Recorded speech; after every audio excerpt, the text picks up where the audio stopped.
Welcome to the Jill on Money Coronavirus Market Update. It is 4:49 Eastern Time on Monday evening here on the East Coast. You're getting this in your feed on Tuesday morning.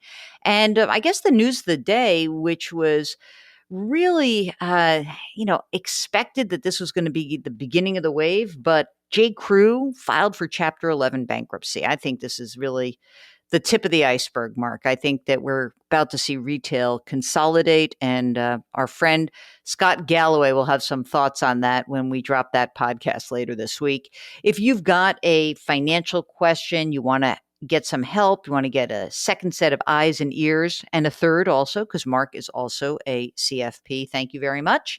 Just send us an email, askjill@jillonmoney.com. That's what William did, and he says he's 66 years old and working full-time. Okay, here we go.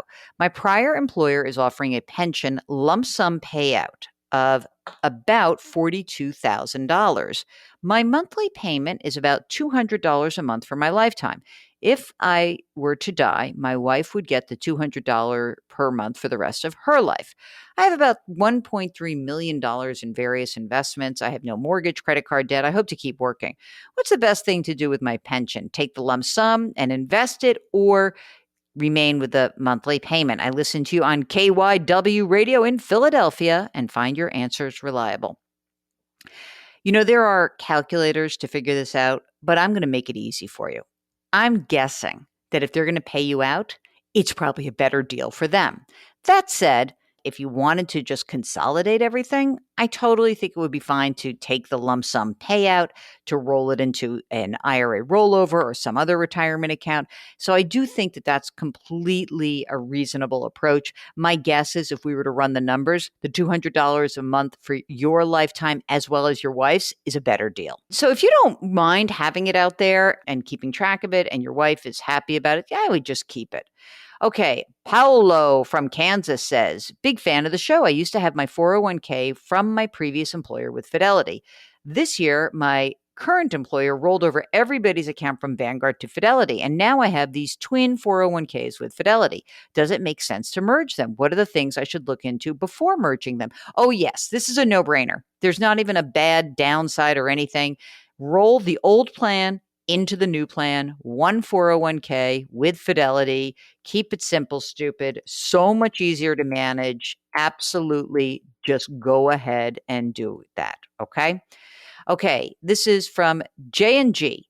We're 69 years old. We've got a Pennsylvania lake home. We've agreed to a certain dollar amount down and a payment that would put us about flat in our budget. We have $500,000 in a conservative portfolio and own our home and condo in Florida outright.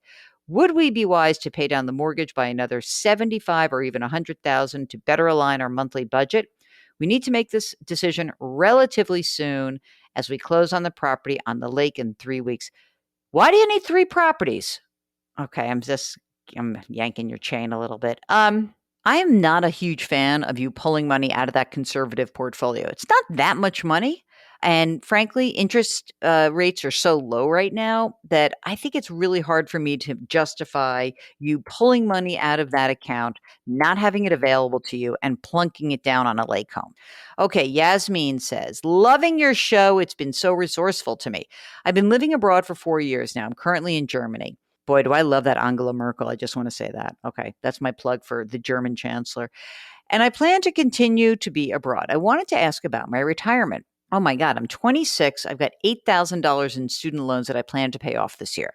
I have $6,000 in my emergency fund, $8,000 in a Roth, $1,500 in an individual fund with Fidelity. As I live abroad and qualify for the foreign earned income exemption, I learned I'm not able to invest in a Roth without being taxed each year. That's why I opened an individual account, and I've been purchasing $300 in the S&P 500 index every month. Is there a better approach? What are the downsides? Is there anything else I'm missing in my planning? I want to get ahead. Okay, number one, pay down those student loans and beef up your emergency reserve fund. I doubt that $6,000 is your 6 to 12 months of your living expenses. So I say back off on the investing, pay down the student loans, just get it done, and get that emergency fund beefed up. Do that. Okay? Then you can restart the individual. All right? Here's Kim, who says, I listened to your podcast. Thank you for the time you spend helping people and sharing your expertise. I was just laid off. I'm confused about what to do. Oh, I'm so sorry. I hate that. Kim. All right. Let's see what Kim has. She's got $328,000 in a Vanguard 2025 account. Okay, $40,000 in an online savings account. That's good. She'll be receiving $1,640 a month in a pension next month. In a month to a month and a half, I'll be receiving $74,000 less, about a third, in taxes as a severance. I have no credit card debt and rent my apartment and car. I keep a budget. I live on $2,800 a month. It feels a little tight, but I could cut back another 100 or so. Should I try to collect unemployment? Yeah. Why not? Oh my God. Totally. Absolutely, positively. I would definitely, you just got laid off. Why not? Should I invest my severance? I'd hold off on investing the severance right now. I'd pop it into the online savings account, leave that as is.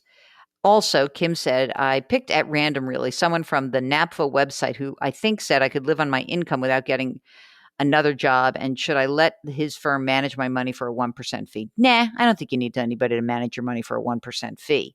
But here's what I would do. I would file for unemployment because you qualify. And I'm interested in knowing whether you want to try to get another job after this mess is over. I would not pay 1% at this level of assets. Okay. It's not worth it for you. Okay. Last one for today. Jesus writes, hello, Jill. What would you recommend I could invest $10,000 in? Oh, this is funny. He sold a car he wasn't using. He says, I want to pay off a home. I owe $34,000 or so.